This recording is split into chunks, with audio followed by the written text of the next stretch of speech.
Ang dami niya, mga lalab. Ito na natira. Diba? So, yan ay siya mga lalab. Ito na yung ating nagayat. Oh, isang kettle siya. Diba? So, ang gagawin natin, i-boil na natin siya. Oh my gosh. Punong-puno siya. Sa lagayan ko. Oh. Diba? Punong-puno siya. Dami-dami. Diba? Sige, mami, ang mga love show natin. Talagay ko muna siya sa kettle. Lakas mga lalab. Super. Yan. Cannot see anything outside.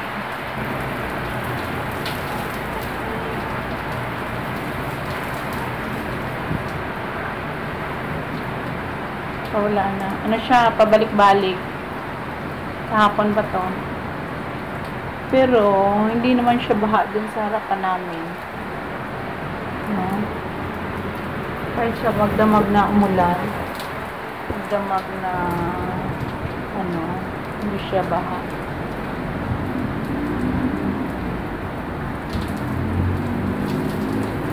Yun siya. Lubat kasi ang aking sayang.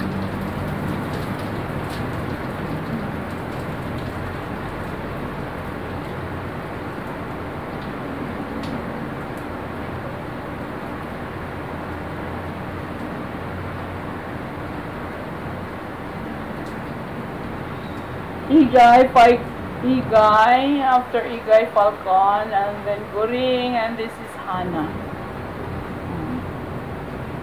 So, malakas na yung hangin. Tapos, kapag tinatangay yung ulan, papunta sa, ang ulan nanggagaling sa norte, tinutulak niya papuntang south. Yan. Yung hangin kasi, galing ng Tanloran, papunta ng Silangan.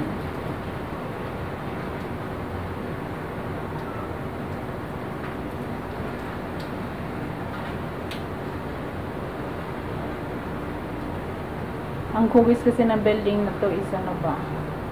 Parang octagon. May corner siya. Kaya parang apat yung ano niya. Apat yung corner. Kaya pag dumaan yung hangin, masyadong maingay.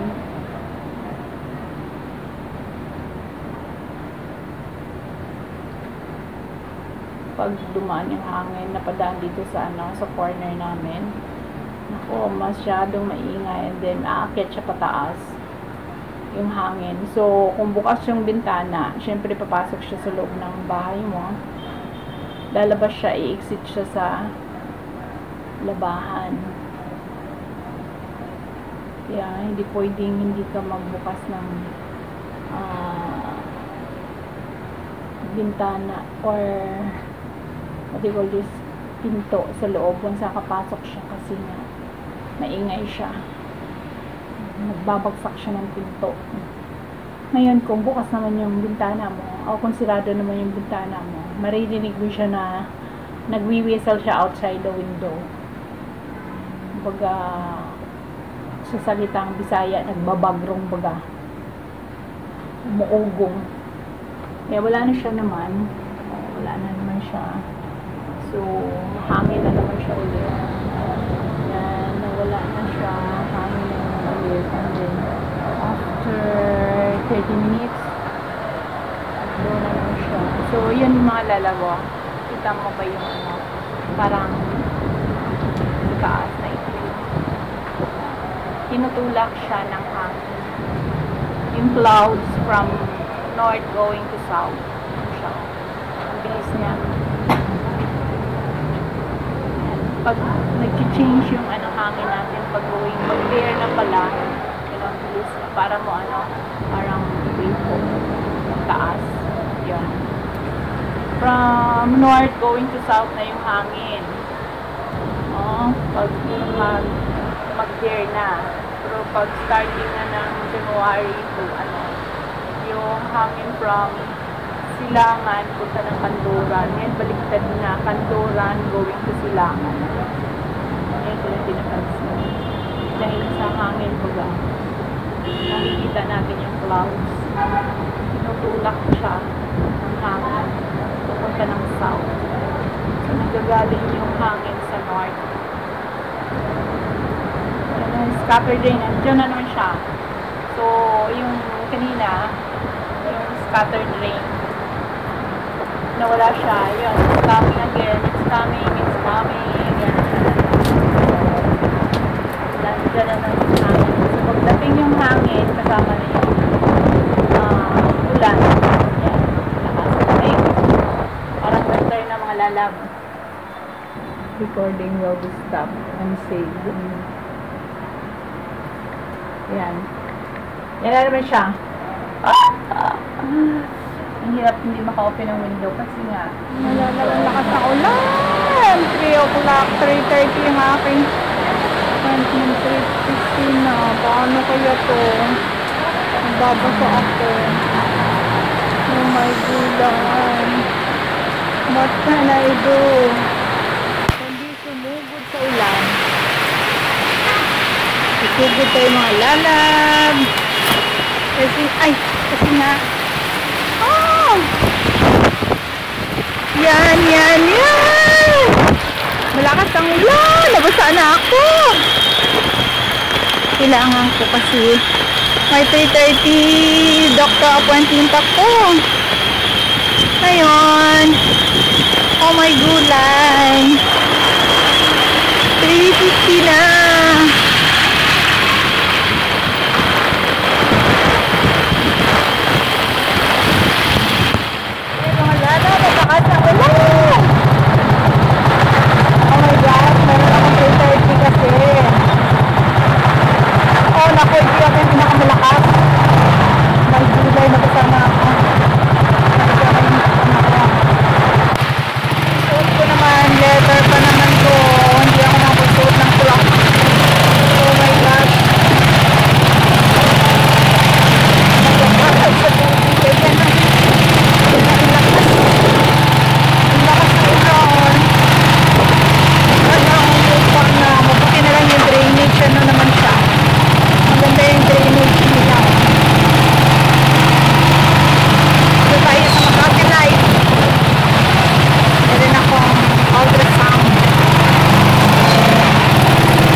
siya ng 3 o'clock. Ganyan siya kadilim. Pero mas malakas yun. Kasi ito na naman siya. 4 o'clock na naman pagbalik ko. Oh, ganito na yun naman siya. Mabuti hindi ako inabutan yun. Ibang malala. Pero ito siya itim. So, wala ka na makitang mga matataas na building. Yan, sa malayo. Dito banda, wala na. Kasi madilim na. Pero dito sa malapit ko, syempre, meron pa. Yan. Blurred lang dahil sa salamin baga.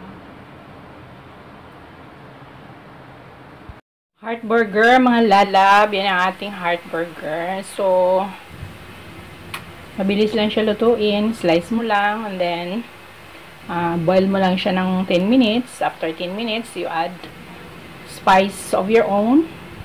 Hindi gano'n kung salty maglagay. Salt and pepper. Tapos yan siya. Ang aking naka-ready na. Ngayon naman, keep sa freezer. Kasi nga, syempre, babaguhin ko ng aking lifestyle. Ayoko na bumabay ng ground beef. So, dito na lang ako sa cart.